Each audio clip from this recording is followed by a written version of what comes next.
I'm Miranda, and I'm 35 years old. The phone call came at 11:47 p.m. on a Tuesday, whispered and urgent like something out of a spy movie. Is this Lisa Foster's sister? The voice was so quiet I had to press the phone against my ear.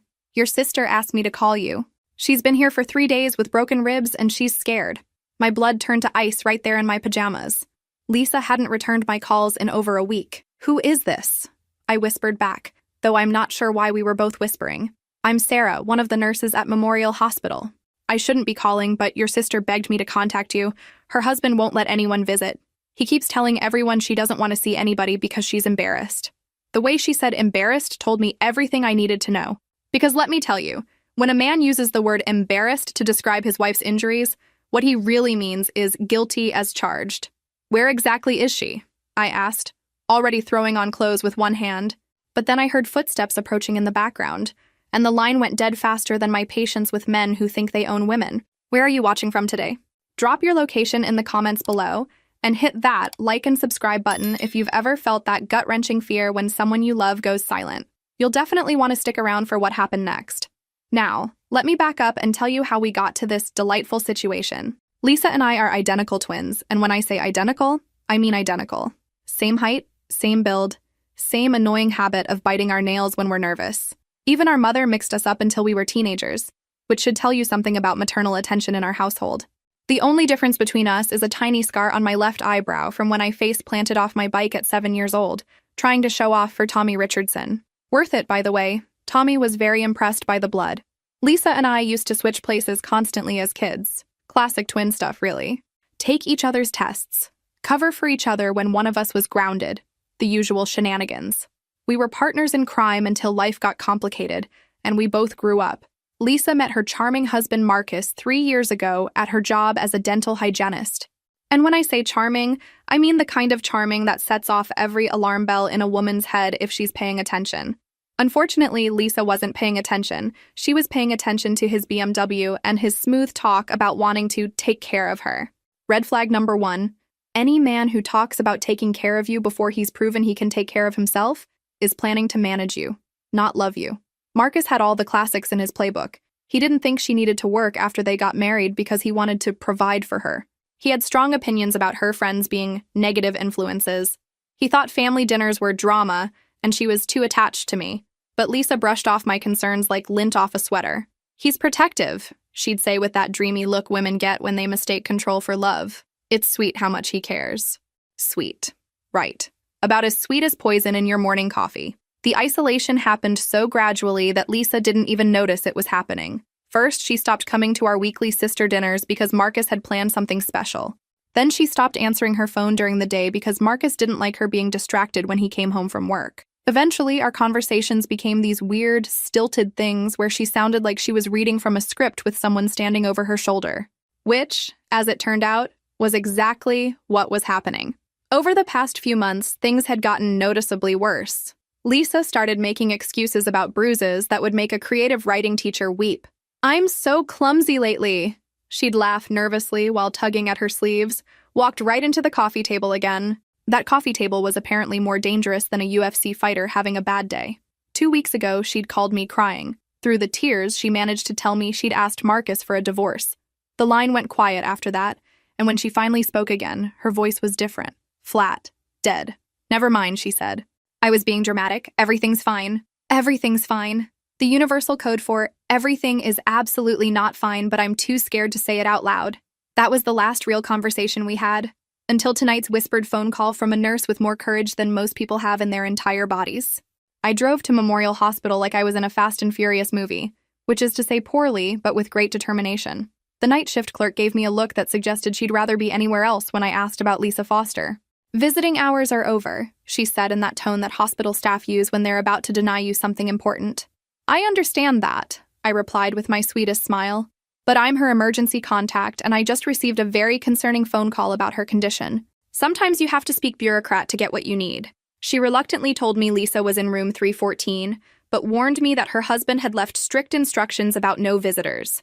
Which was fine, because I wasn't planning to ask Marcus for permission to see my own sister.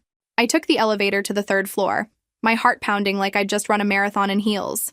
The hallway was dimly lit with that eerie hospital lighting that makes everything look like a crime scene, which was unfortunately appropriate. Room 314 was at the end of the hall, and through the small window in the door, I could see someone sleeping in the bed. It was like looking in a mirror, if mirrors could show you a broken version of yourself. The sight of Lisa in that hospital bed hit me like a physical blow. Her left eye was swollen completely shut, turning a spectacular shade of purple that would have been artistic if it weren't so horrifying. I could see the edge of bandages wrapped around her ribs beneath the thin hospital gown, and there were finger-shaped bruises on her neck that told the whole story without words. I slipped inside as quietly as possible, though honestly, hospital doors are about as stealthy as a marching band. "Lisa," I whispered, pulling a chair close to her bed. Her good eye fluttered open, and for a terrifying second, she looked absolutely terrified. Then recognition dawned, followed immediately by panic. "Miranda," she breathed, trying to sit up and wincing in pain. "How did you— Oh God, Sarah called you, didn't she?" She looked toward the door like Marcus might materialize at any moment. "You can't be here. If he finds out—" "If he finds out what? That your sister came to check on you after you were mysteriously hospitalized with broken ribs?" I kept my voice low but firm. "Lisa, what happened? And please don't insult my intelligence by telling me you fell down the stairs." Her hand went automatically to her throat, covering the bruises like she could hide them from me. "It was an accident," she started, but I held up my hand. "Stop. Right there. We both know that's not true." The tears started then, silent and heartbreaking. "I told him I wanted a divorce, Miranda. I couldn't take it anymore. The constant watching, the criticism, the way he makes me feel like I'm slowly disappearing." She touched her ribs gingerly. "When I said I was leaving, he completely lost it." "Okay, we're getting you out of here," I said, my mind already racing through logistics. "When are they releasing you?" "Tomorrow morning."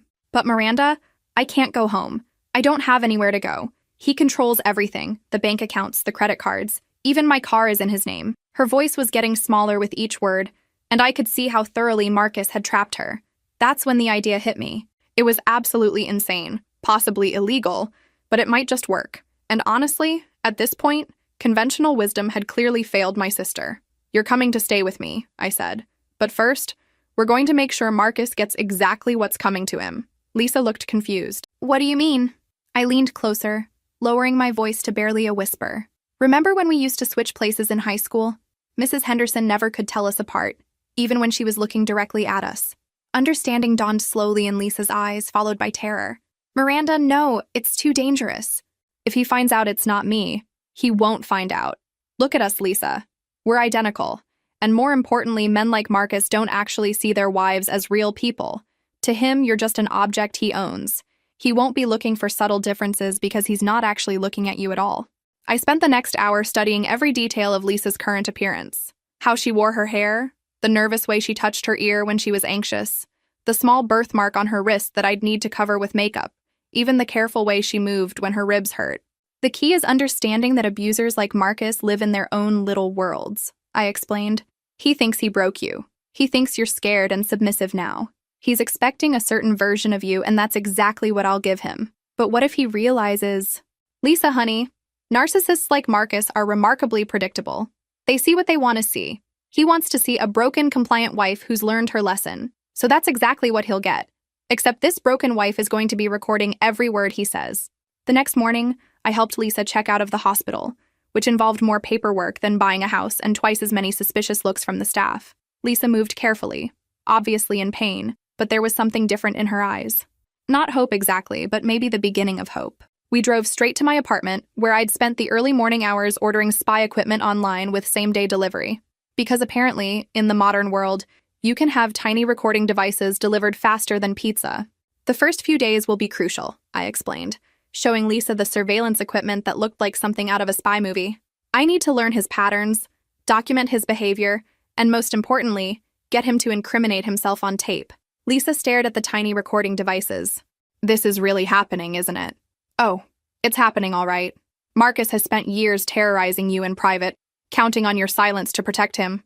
Well, surprise, he picked the wrong victim this time."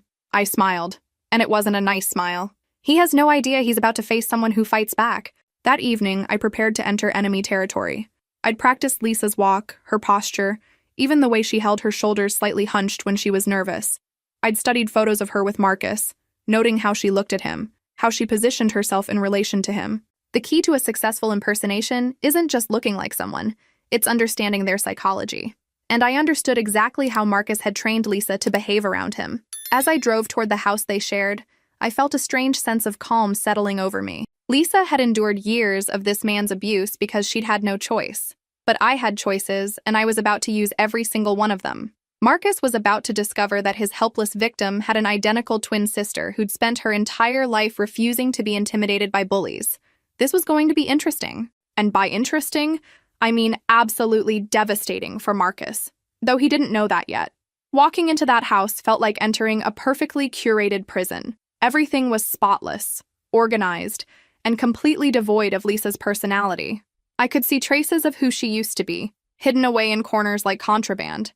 A single photo of us together, tucked behind a lamp. Her favorite books relegated to one small shelf in the hallway. Her plants, which she used to love, were either dead or dying from obvious neglect. The message was clear. This was Marcus's world, and Lisa was just allowed to exist in it on his terms. "Lisa!" Marcus's voice called from the living room. "You're finally home. It's about time." I took a deep breath and walked toward the sound of his voice, mentally preparing myself to meet the man who'd put my sister in the hospital. He was sitting in his recliner like some kind of discount king, beer in hand, watching sports highlights with the volume unnecessarily loud. He barely glanced at me when I entered the room, which told me everything I needed to know about how much attention he usually paid to Lisa. Perfect for my purposes. Terrible for my faith in humanity. "Grab me another beer," he said without looking away from the TV, "and heat up the Chinese food in the kitchen. I already ate, but you can have the leftovers." I bit my tongue so hard I'm surprised it didn't bleed. In what universe do you tell someone who just got out of the hospital with broken ribs to serve you beer and heat up your leftovers? Oh, right. Marcus's universe. Instead of telling him exactly where he could put his beer and his leftovers, I nodded and headed to the kitchen. Time to start documenting this charming man's behavior.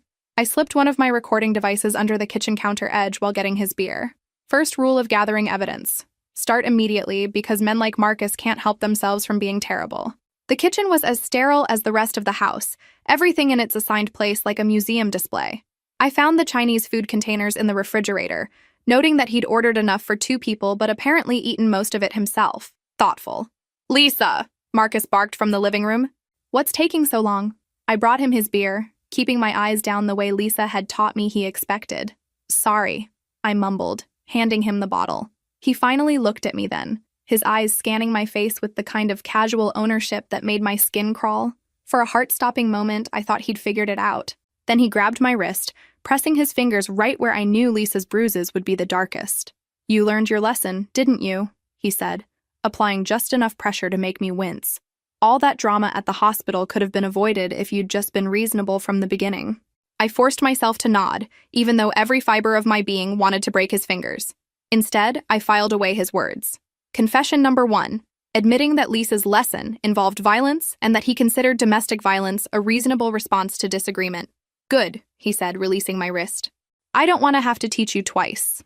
Confession number 2, a clear threat of future violence. This was almost too easy. I spent the rest of the evening observing Marcus's behavior patterns like a wildlife researcher studying a particularly unpleasant species. He expected complete attention when he spoke, absolute silence when he was watching TV, and instant compliance with every demand, no matter how ridiculous. He criticized everything from how I heated up the Chinese food to the way I folded his laundry. Every comment was designed to chip away at self-esteem, to make his victim feel small and inadequate. It was psychological warfare disguised as marriage, and it was absolutely sickening. But here's the thing about bullies. They're actually incredibly predictable once you understand their psychology. Marcus's entire sense of self-worth depended on feeling superior to Lisa, which meant he had to constantly tear her down to build himself up. Pathetic, really, when you think about it.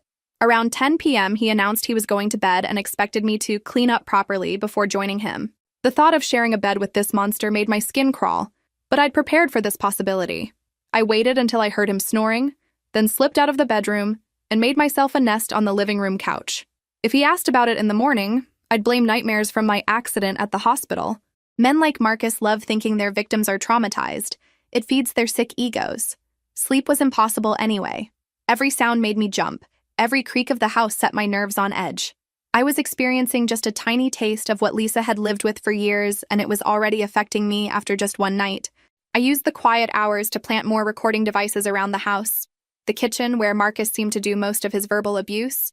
The living room, where he held court like some twisted monarch. Even the bedroom, in case he said anything incriminating while he thought Lisa was asleep. By morning, Marcus's house was more thoroughly bugged than a mob boss's office. And unlike Lisa, I wasn't going to suffer in silence.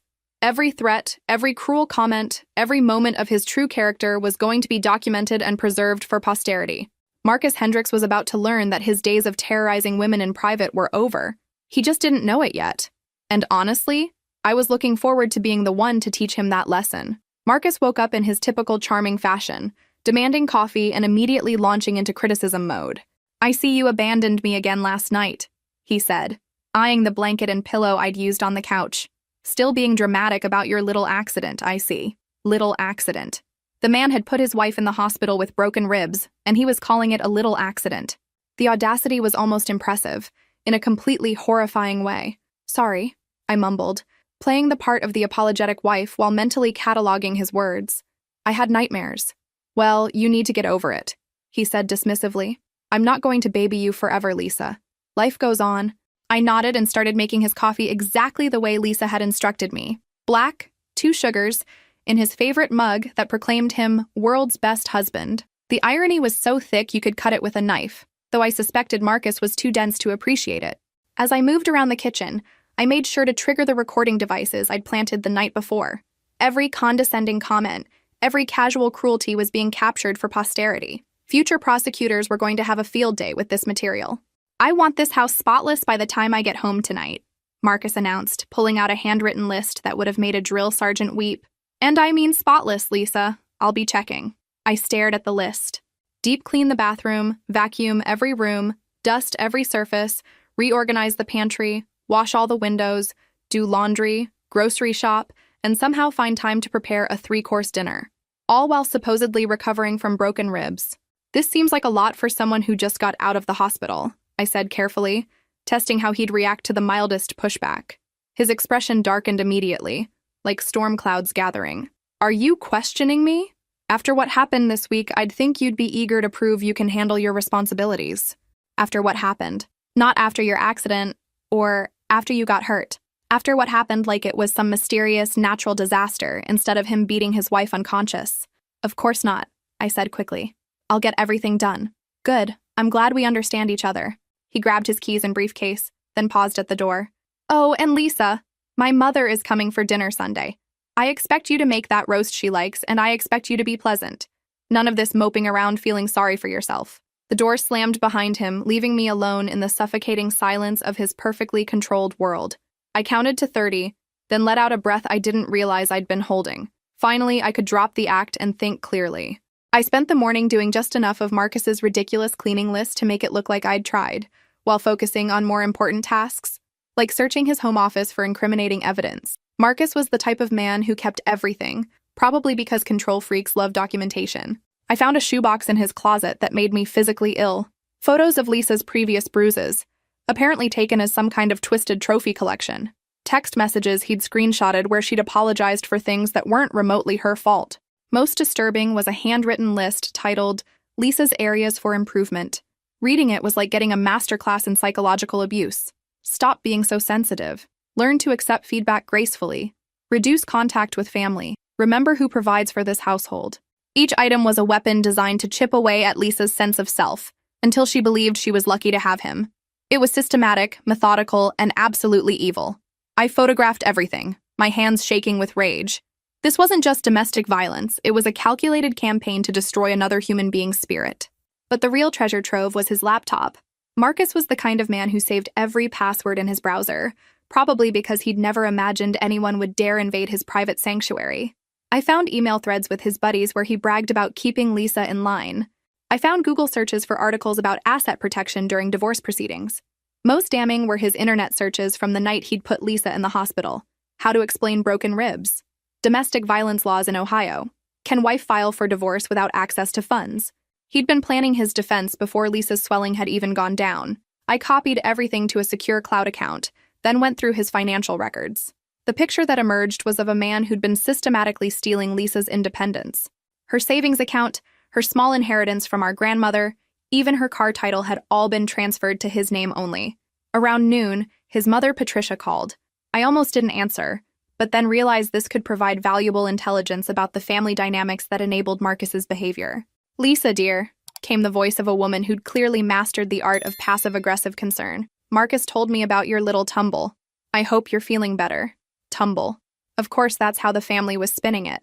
I'm managing, I said carefully. Good, good. You know, dear, Marcus is under tremendous pressure at work right now. He's up for a promotion, and he really doesn't need any additional stress at home. I'm sure you understand. Translation. Stop causing problems for my precious son by having inconvenient reactions to being beaten. I understand completely, I replied, making sure my recorder was capturing every word of this delightful conversation.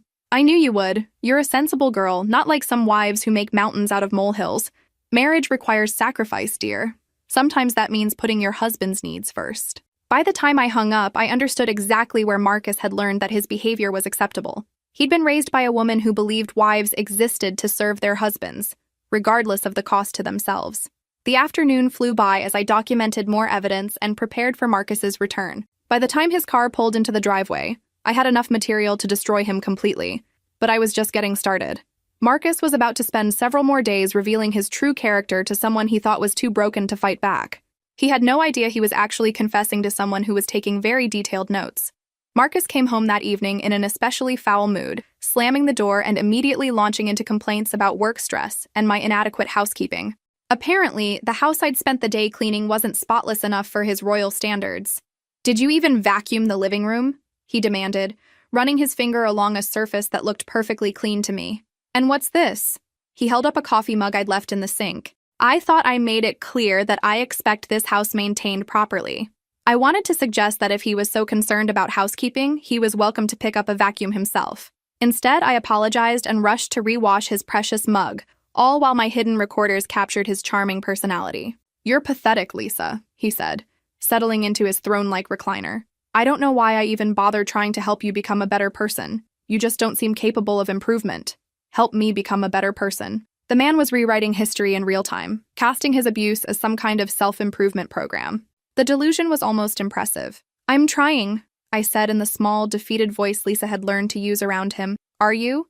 Because from where I sit, it looks like you're just going through the motions, hoping I'll forget about your behavior and let things go back to normal. He leaned forward, his voice taking on that dangerous edge I was starting to recognize. But there is no normal anymore, Lisa. You changed that when you decided to disrespect me and our marriage. Disrespect him. By asking for a divorce from her abuser, Lisa had apparently committed the ultimate sin in Marcus's twisted worldview. I understand, I said. Though what I actually understood was that this man was providing me with a confession that would hold up in any court in the country. Over the next hour, Marcus treated me to a detailed lecture about my failings as a wife, punctuated by increasingly specific threats about what would happen if I didn't show proper appreciation for his patience and generosity. Every word was pure gold for my evidence collection. The most revealing moment came when he started talking about my family. Your sister Miranda has always been a bad influence on you, he said, taking a long drink of beer. Always filling your head with ideas about independence and standing up for yourself. She doesn't understand marriage the way we do. Oh, Marcus, if only you knew how well Miranda understood exactly what kind of marriage this was. I don't want you talking to her anymore, he continued. In fact, I think it's time we moved somewhere new, away from all these negative influences. I've been looking at houses in other states, places where we can start fresh. Isolation, the classic abuser playbook, removing the victim from anyone who might help or support them. If I'd been the real Lisa, this would have been terrifying. As Miranda, I just saw it as more evidence of his systematic control. What about my job? I asked, testing how he'd respond. You don't need a job, Lisa. I provide for you. Your job is taking care of our home and making me happy. Isn't that enough? Apparently not, since you spend most of your time criticizing everything I do, I thought but didn't say. That night, I lay on the couch listening to Marcus snore and planning my next moves. I had enough evidence already to prove systematic abuse, but I wanted to be absolutely certain the case against him was airtight. I also wanted to understand the full scope of his control, to document every aspect of how he'd trapped Lisa so thoroughly that she'd believed she had no way out. The next morning brought more of Marcus's delightful personality.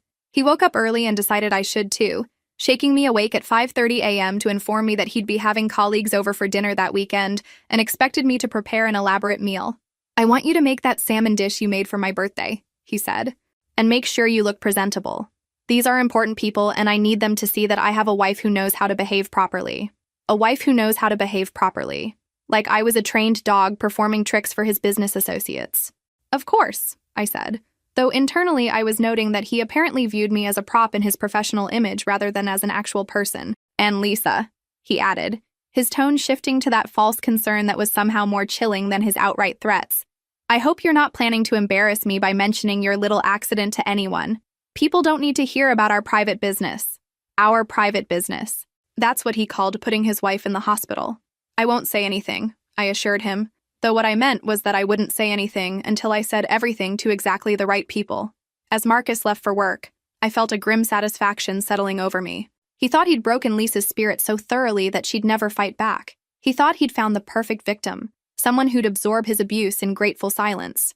What he'd actually found was someone with an identical twin sister who'd spent her entire life learning how to outwit bullies and protect the people she loved. Marcus had no idea that his perfect victim was about to become his perfect nightmare. By the third day, Marcus had settled into what I assumed was his normal routine of casual cruelty and constant surveillance. He'd started leaving little tests around the house, moving objects to see if I'd notice, checking to make sure I was following his instructions to the letter. What he didn't know was that I was conducting my own surveillance operation, and I was much better at it than he was. I'd discovered his hiding places for important documents, figured out his computer passwords, and even found the spare keys he'd hidden around the house, probably as backup in case he needed to lock me in or out. Every piece of evidence I gathered painted a clearer picture of a man who'd turned marriage into a hostage situation. The most damning evidence came from his phone records, which showed he'd been tracking Lisa's location constantly, monitoring her calls, and even accessing her social media accounts without permission. He'd turned every tool of modern technology into a weapon of control. But Marcus's biggest mistake was thinking that broken ribs had somehow fixed what he saw as Lisa's attitude problem. He'd become careless, saying things out loud that he probably usually kept to himself, confident that his victim was too scared and isolated to ever use his words against him. "You know what your problem was, Lisa?" he said over dinner, cutting into his steak with more force than necessary. "You thought you were my equal. You thought marriage was some kind of partnership where you got to have opinions and make demands." I nodded, playing the part of the chastened wife while my recording device captured every word of his charming worldview. "But that's not how marriage works," he continued, warming to his subject. "I'm the man. I make the decisions, I provide the income, I set the rules. Your job is to support me and make my life easier. When you understand that, everything will be fine between us. When you understand that." As if accepting complete subjugation was some kind of enlightenment rather than the destruction of Lisa's personhood. "I understand now," I said quietly. "Do you? Because I'm not convinced. You're still too tense, still watching me like you're afraid of me." He smiled, and it was the most disturbing expression I'd ever seen on a human face. "You should be afraid of me, Lisa. A little fear keeps women honest. A little fear keeps women honest." I almost choked on my food. This man was providing me with quotes that would be featured in domestic violence training seminars for years to come. "I learned my lesson," I said, using the phrase he'd used that first night. "Good, because I'd hate to have to teach you again." That night, Marcus fell asleep early, apparently satisfied that he'd successfully terrorized his wife back into submission. While he snored, I compiled all the evidence I'd gathered into a comprehensive file that would make any prosecutor weep with joy. Photos of Lisa's injuries from the hospital. Audio recordings of Marcus admitting to violence and threatening future violence. Documentation of financial abuse, isolation tactics, and surveillance. Screenshots of his internet searches about hiding domestic violence and preventing divorce. But the crown jewel was a recorded conversation from earlier that day where Marcus had explained to me, in detail, exactly how he'd trained Lisa to behave properly over the years. How he'd gradually isolated her from friends and family, how he'd taken control of her finances to prevent her from leaving, how he'd used fear and intimidation to keep her compliant. He'd laid out his entire systematic approach to psychological and physical abuse, like he was explaining a business plan, which in his mind was probably exactly what it was. The next morning, I made the call that would change everything. "Detective Sarah Morrison, Domestic Violence Unit. Detective Morrison, my name is Miranda Foster, and I have extensive evidence of ongoing domestic violence that I need to report." "What kind of evidence are we talking about, Ms. Foster?" "Audio recordings of threats and admissions of violence, documentation of financial abuse, medical records showing injuries, and testimony from the victim." There was a pause. "How extensive is this evidence?" "Detective, I have enough documentation to prove systematic abuse spanning several years, plus clear evidence that the perpetrator represents an ongoing danger to the victim. Can you come in this afternoon? I'll be there. As I drove to the police station that afternoon, I felt a sense of profound satisfaction. Marcus had spent years terrorizing Lisa in private, counting on her silence and isolation to protect him from consequences. He'd never imagined that his perfect victim had an identical twin sister who knew how to turn his own tactics against him. By evening, Detective Morrison had reviewed my evidence and assured me that they had more than enough to obtain an arrest warrant.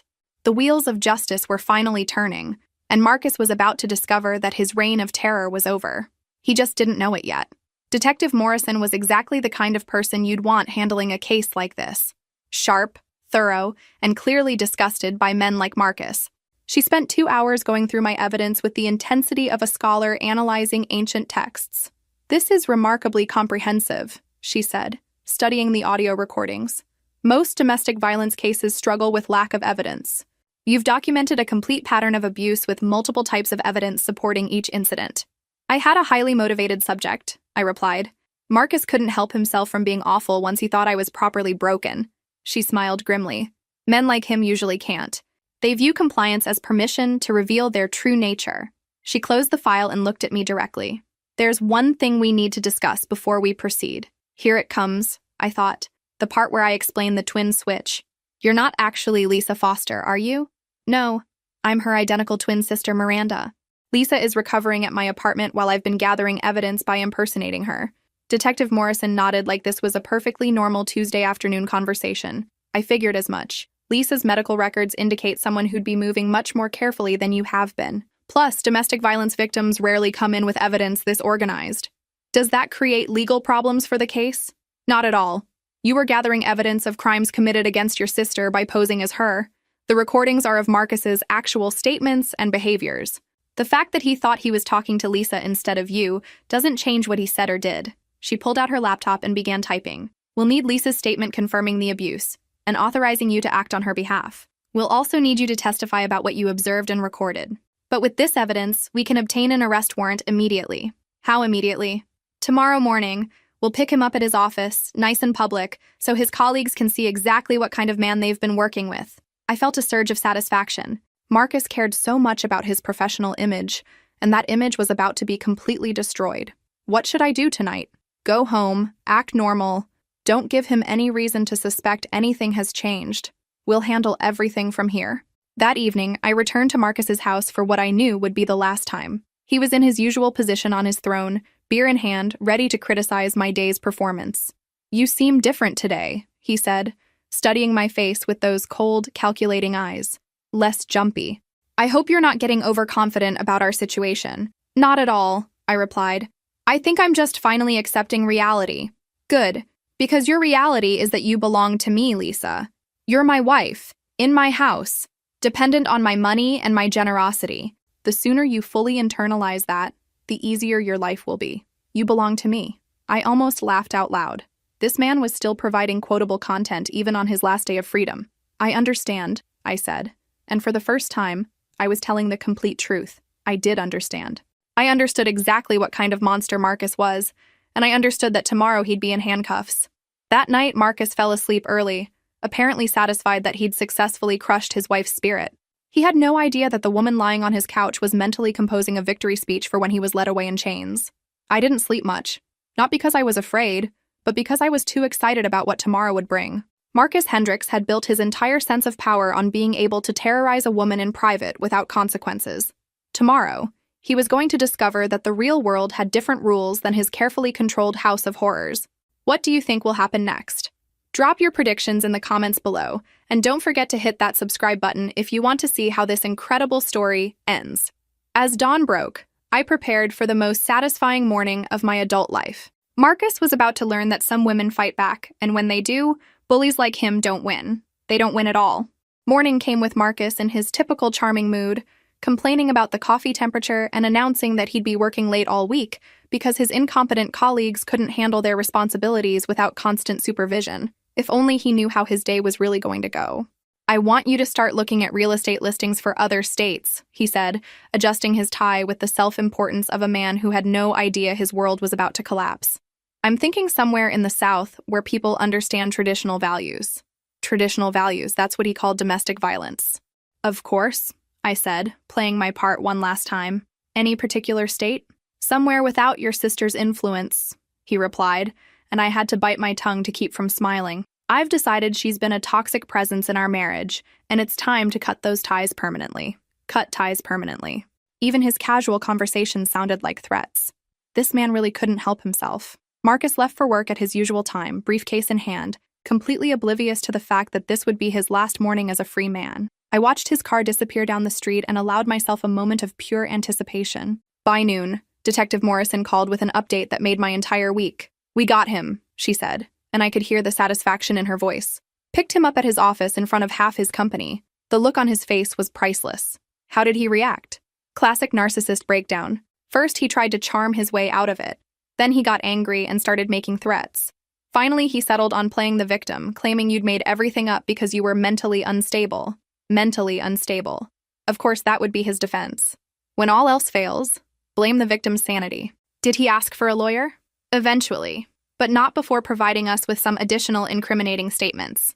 Apparently, he couldn't resist explaining to the arresting officers that wives sometimes need correction and that we were interfering with his right to manage his own household. I actually did laugh out loud at that. Marcus had been so confident in his worldview that he'd continued defending domestic violence even while being arrested for it. What happens next? He's being booked now.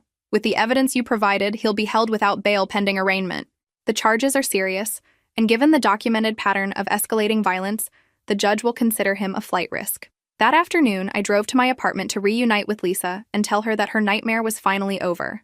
I found her sitting by the window, still moving carefully, but looking more like herself than she had in years. "It's done," I told her. "Marcus has been arrested. He's in jail, and he's not coming out anytime soon." The relief on her face was worth every terrifying moment I'd spent in that house. For the first time in years, Lisa smiled without fear. "I can't believe you actually did it," she said, shaking her head. "When you first suggested the plan, I thought it was crazy. It was crazy, but sometimes crazy is exactly what the situation demands." We spent the afternoon with Lisa's attorney, Margaret Chen, a no-nonsense woman who specialized in domestic violence cases and divorce law. Margaret reviewed the evidence with professional admiration.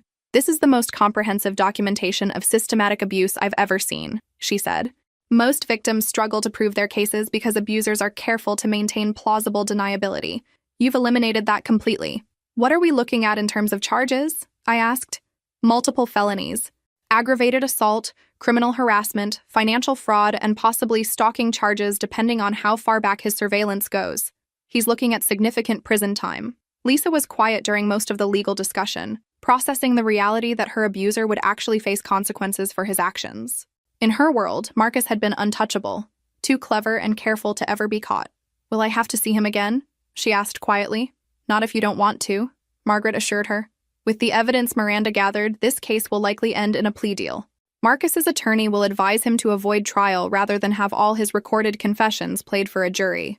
That evening, Lisa and I sat in my living room, sharing takeout Chinese food and marveling at how much had changed in just 1 week. "I keep expecting him to walk through the door," Lisa admitted. 3 years of living in fear doesn't disappear overnight."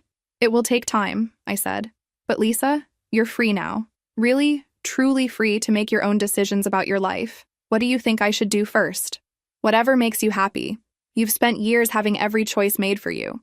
Now you get to choose everything." As if on cue, her phone buzzed with a text from David, the paramedic she'd met during one of her previous hospital visits. He'd been checking on her recovery and sending encouraging messages all week. "He wants to take me to dinner when I'm feeling better," she said, showing me the message. "And how do you feel about that?" "Terrified," she admitted, "but also excited. Is that normal?" "Completely normal. You're remembering what it feels like to have options." That night, I fell asleep on my own couch while Lisa took my bed, both of us finally able to rest without fear. Marcus was behind bars, his carefully constructed world of control and terror reduced to rubble. Tomorrow would bring arraignment hearings and legal proceedings, but tonight, justice had been served with a side of poetic irony. Marcus had spent years believing he was smarter than everyone around him, especially the women he chose to abuse. He'd never imagined that his perfect victim had an identical twin sister, who was more than smart enough to turn his own tactics against him. The arraignment was scheduled for Friday morning, and Marcus's attorney had already reached out asking about plea negotiations. Apparently, when faced with hours of recorded confessions and comprehensive documentation of systematic abuse, even high-priced lawyers recognize a losing battle. Lisa and I arrived at the courthouse early, flanked by Detective Morrison and Margaret Chen. The hallways were buzzing with reporters who'd caught wind of the unusual case, though most of the coverage focused on the investigative methods rather than the abuse itself. "Twin sister goes undercover to catch abusive husband" was the headline that made me cringe, even though it was technically accurate. I would have preferred "local man arrested for domestic violence," but apparently that wasn't sensational enough for modern journalism. We took our seats in the gallery, and I got my first look at Marcus since his arrest. The confident businessman was gone, replaced by a man in an orange jumpsuit who kept scanning the courtroom like he was looking for an escape route. His eyes found Lisa first, then swiveled to me, and I watched realization dawn across his face. He stared at me for a long moment, his mind clearly racing as he tried to process what he was seeing. Then he looked back at Lisa, then at me again, his expression shifting from confusion to understanding to absolute fury. The bailiff called for order as Judge Patricia Walsh entered the courtroom. She reviewed the charges with the kind of no-nonsense efficiency that suggested she'd seen too many cases like this one. "Mr. Hendricks, you are charged with aggravated assault, criminal harassment, financial fraud, and stalking. How do you plead?" Marcus's attorney leaned over to whisper something, but Marcus wasn't listening. He was still staring at Lisa and me with that expression of shocked rage, his brain finally putting together exactly how thoroughly he'd been outplayed. "Mr. Hendricks?" the judge prompted. "Not guilty," he said finally, his voice tight with barely controlled anger. The prosecutor, Assistant District Attorney Jennifer Santos, began outlining the state's case. She detailed the evidence methodically: photographs of Lisa's injuries, financial records showing systematic theft, audio recordings of threats and admissions of violence. But the moment that made the entire courtroom gasp was when Ada Santos explained exactly how the evidence had been gathered. "Your Honor, this evidence was collected over a period of 1 week by Miranda Foster, acting on behalf of her identical twin sister, Lisa Foster Hendricks. Ms. Foster posed as the victim in order to document the defendant's abusive behavior in his natural environment." The murmur that went through the courtroom was audible. Marcus's head snapped up, his eyes darting between Lisa and me as the full scope of what had happened finally sank in. "During this week," Ada Santos continued, "the defendant made numerous threats against what he believed to be his wife, admitted to previous violence, and detailed his methods for controlling and isolating the victim." Marcus's attorney objected, claiming entrapment, but Judge Walsh shut that down quickly. "Counselor, your client wasn't entrapped into revealing his character. He chose to make threats and admissions to someone he believed was his wife. The fact that it was actually his sister-in-law doesn't change the content or intent of his statements." The hearing continued with Detective Morrison detailing the investigation and Margaret Chen explaining the systematic nature of the abuse. By the time they finished, Marcus looked like a man who'd realized his entire world had collapsed while he wasn't paying attention. During the lunch recess, Marcus's attorney approached our table with the defeated expression of someone who knew their client was doomed. "We'd like to discuss a plea agreement," he said quietly. "What kind of plea?" Margaret asked. "My client is willing to accept responsibility for a reduced charge. Misdemeanor assault, anger management counseling, maybe some community service." Ada Santos didn't even blink. "Your client systematically abused his wife for years and was planning to escalate further. We're not interested in reduced charges." The evidence-gathering methods were unconventional. The evidence-gathering methods were brilliant, Judge Walsh interjected from behind us. We turned to find her listening to the conversation during her break. "Your client provided hours of recorded confessions.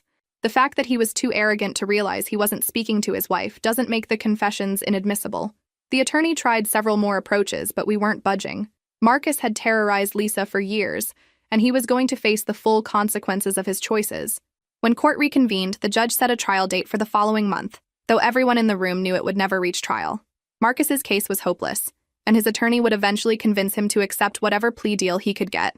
But the most satisfying moment came at the very end of the hearing, when Marcus was being led back to his holding cell. He looked directly at me and mouthed the words, "You bitch." I smiled and gave him a little wave. Poor Marcus. He'd spent years believing he was the smartest person in every room, especially when that room contained women he thought he could control and intimidate. He'd never considered the possibility that his victim might have an identical twin sister who was more than capable of beating him at his own game. As we left the courthouse that afternoon, Lisa seemed lighter somehow, like a weight she'd been carrying for years had finally been lifted from her shoulders.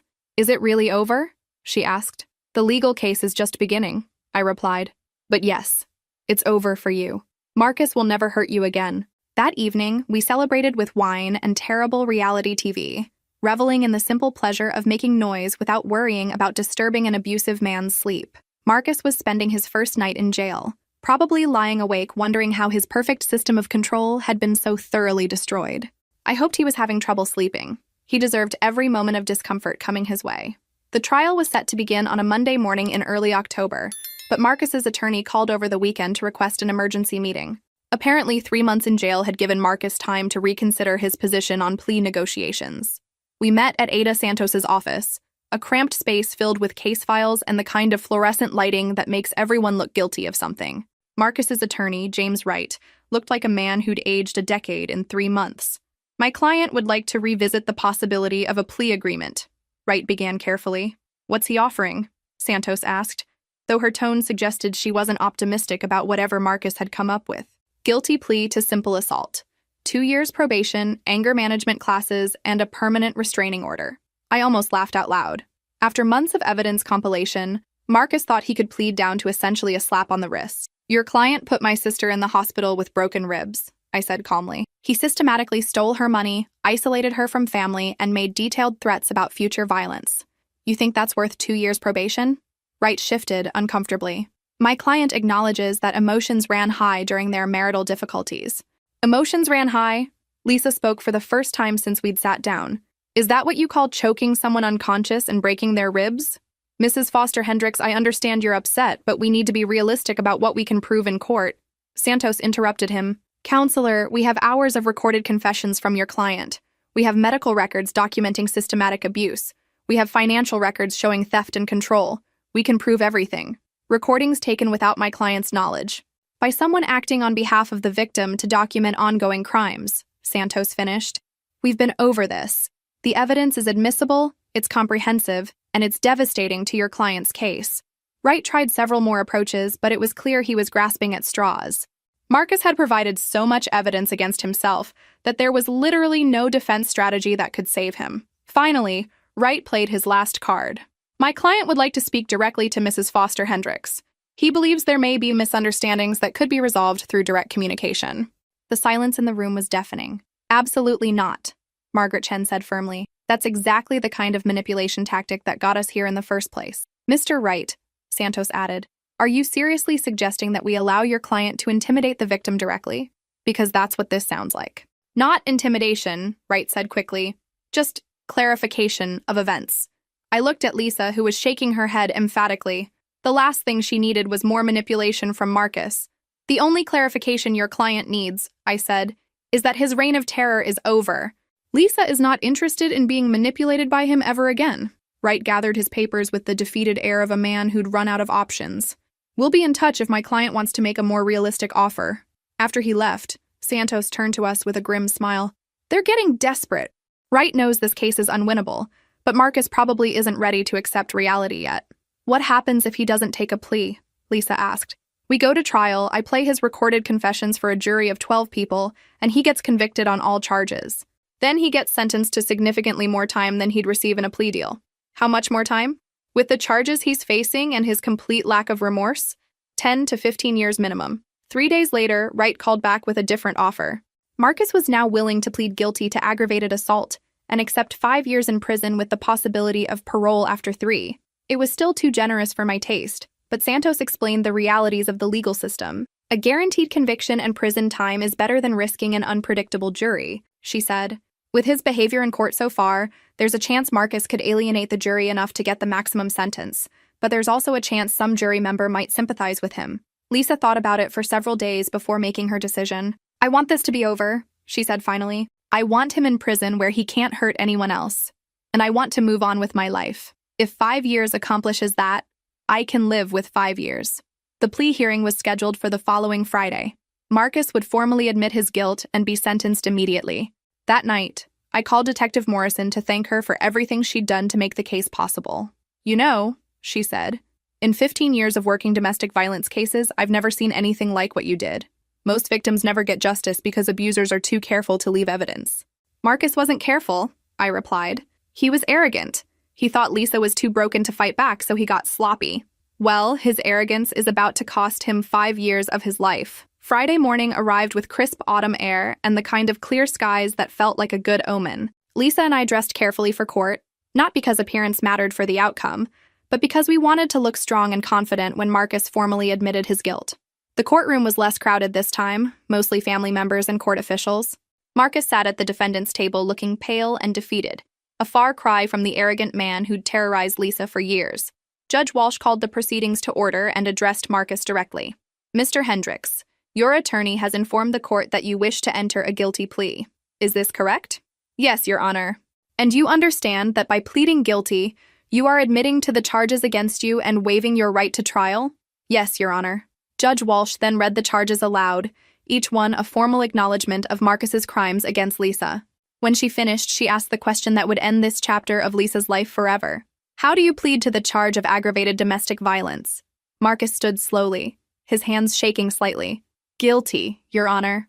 The words hung in the air like a bell that had finally stopped tolling. After years of abuse, months of legal proceedings, and countless hours of fear, Marcus had finally admitted what everyone in that courtroom already knew. He was guilty. Judge Walsh scheduled sentencing for the following week, giving Marcus time to prepare victim impact statements and Marcus one last chance to show remorse before she determined his fate. Though given his behavior throughout the proceedings, I wasn't holding my breath for any meaningful acknowledgement of the harm he'd caused. Lisa spent the week writing her statement, pages and pages of everything Marcus had stolen from her. Her confidence, her independence, her sense of safety in the world. She wrote about the years of walking on eggshells, about learning to make herself small and quiet to avoid triggering his rage, about the slow erosion of her sense of self until she'd almost forgotten who she used to be. "I want other women to hear this," she told me as she practiced reading it aloud. "I want them to know what this kind of relationship really looks like, so they can recognize it before it gets as bad as mine did." Margaret Chen had warned us that Marcus's attorney would likely present character witnesses and ask for leniency based on his professional accomplishments and lack of prior criminal record. It was a standard defense strategy: paint the abuser as a good man who made mistakes rather than a systematic predator. Sentencing day arrived cold and gray, with the kind of November weather that feels like the world is holding its breath. The courtroom was more crowded this time, filled with Lisa's supporters, domestic violence advocates, and reporters covering the unusual case. Marcus entered in handcuffs, looking smaller somehow than he had during the trial. Jail time had not been kind to a man accustomed to controlling every aspect of his environment. Judge Walsh called the court to order and invited Lisa to read her victim impact statement. My sister walked to the podium with her head held high, every inch the strong woman she'd always been beneath the fear Marcus had imposed on her. "Your Honor," she began, her voice clear and steady, "3 years ago I married a man who I thought loved me. What I actually married was someone who saw me as property to be controlled, managed, and disciplined when I didn't meet his standards." She detailed the systematic nature of Marcus's abuse, the way he'd isolated her from family and friends, taken control of her finances, and used violence and threats to maintain dominance. She spoke about the fear that had become her constant companion, about losing herself so completely that she'd forgotten she deserved better treatment. "The defendant didn't just hurt my body," she said, looking directly at Marcus. "He tried to destroy my spirit, my sense of worth, my belief that I deserved safety and respect. He came very close to succeeding." Then she turned back to the judge. "But I survived. With the help of people who loved me enough to risk their own safety to save mine, I survived.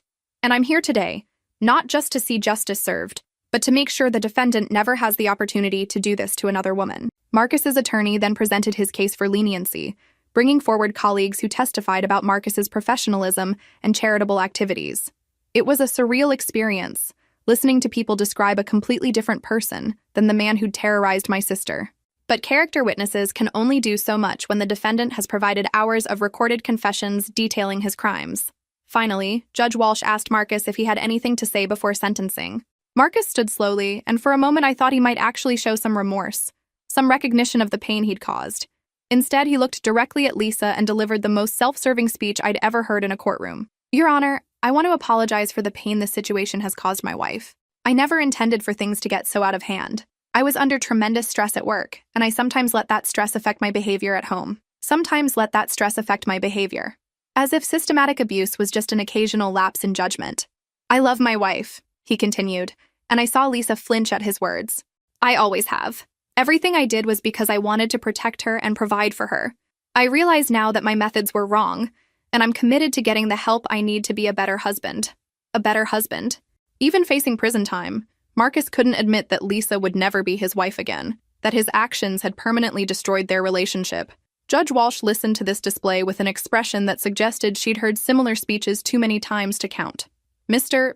Hendricks," she said when he finished, "in 23 years on this bench, I have rarely encountered such a disconnect between a defendant's words and actions. You claim to love your wife, yet you systematically abused her for years. You claim your actions were unintentional, yet the evidence shows careful planning and escalation." She paused, consulting her notes. "The court has reviewed the extensive evidence in this case, including hours of recorded statements in which you detailed your methods for controlling and intimidating the victim. These were not moments of stress or lapses in judgment. They were the calculated actions of someone who views domestic violence as an acceptable tool for maintaining control. Furthermore, your complete lack of genuine remorse suggests you represent an ongoing danger to both the victim and potentially to other women in the future." Judge Walsh looked directly at Marcus. "Therefore, I sentence you to 7 years in state prison, with the possibility of parole after serving 5 years. Upon your release, you will be subject to a permanent restraining order prohibiting contact with Lisa Foster or any member of her family. 7 years. More than the plea agreement had offered, a clear message that the judge had seen through Marcus's manipulation attempts. As the bailiffs approached to take Marcus away, he turned one last time toward Lisa, his mask finally slipping completely. "You destroyed my life," he said, his voice full of the rage he'd been hiding behind fake remorse. Lisa stood up and looked him directly in the eyes. "No, Marcus, you destroyed your own life. I just made sure there were consequences." It was the perfect response, delivered with the kind of quiet strength that showed exactly how much she'd healed since escaping his control. Marcus was still protesting as they led him away, his voice echoing down the hallway until the heavy doors cut it off. The courtroom erupted in quiet conversations and the rustling of papers, but all I could hear was the sound of justice finally being served. Outside the courthouse, we faced a small crowd of reporters asking questions about the case and its implications for other domestic violence victims. "Do you have any advice for women who might be in similar situations?" one reporter asked Lisa. She thought for a moment before answering. "Trust yourself. If something feels wrong, it probably is. And reach out for help, even if you're scared. There are people who will believe you and fight for you." "Any regrets about how you handled the situation?" another reporter asked me. "Only one," I replied. "I wish I'd figured out what was happening sooner." As we walked to our car, Lisa was quiet, processing the end of a chapter that had defined her life for 3 years. "How do you feel?" I asked. "Free," she said simply. "For the first time in years, I feel completely free." Marcus would spend the next 5 to 7 years in prison, learning what it felt like to have someone else control every aspect of his daily life. The irony was almost poetic. Lisa was starting a new job the following week, had moved into her own apartment, and was cautiously dating a paramedic named David who treated her with the kindness and respect she'd forgotten she deserved. Justice had been served, but more importantly, my sister had reclaimed her life. 2 years later, I was sitting in the audience of a domestic violence awareness conference, watching my sister address a room full of advocates, law enforcement officers, and survivors. The woman speaking from the podium bore little resemblance to the broken person I'd helped escape from the hospital that night. This Lisa was confident, articulate, and passionate about helping other women recognize and escape abusive situations. She'd become a sought-after speaker on the topic of systematic abuse and evidence documentation, sharing our story with audiences across the country. "The most important thing to understand about abusive relationships," she was saying, "is that they don't start with violence. They start with control disguised as love. By the time the physical abuse begins, the victim's support system has often been eroded and their financial independence eliminated." She clicked to a slide showing statistics about domestic violence reporting and prosecution rates. Most cases never result in convictions because abusers are careful to maintain plausible deniability. They commit their crimes in private, then present themselves as loving partners in public. The legal system requires evidence, and evidence is exactly what abusers work hardest to prevent. A hand went up in the audience. "How did you manage to gather such comprehensive evidence in your case?" Lisa smiled. "I had help from someone who wasn't afraid of my abuser because she'd never been conditioned to fear him. My sister Miranda was able to see the situation clearly and act strategically because she wasn't trapped in the psychology of victimization." After the presentation, we met for lunch at Lisa's favorite restaurant, a little place near her apartment where she'd become a regular. The transformation in her life was remarkable. She'd not only survived Marcus's abuse, but channeled that experience into meaningful work helping other women.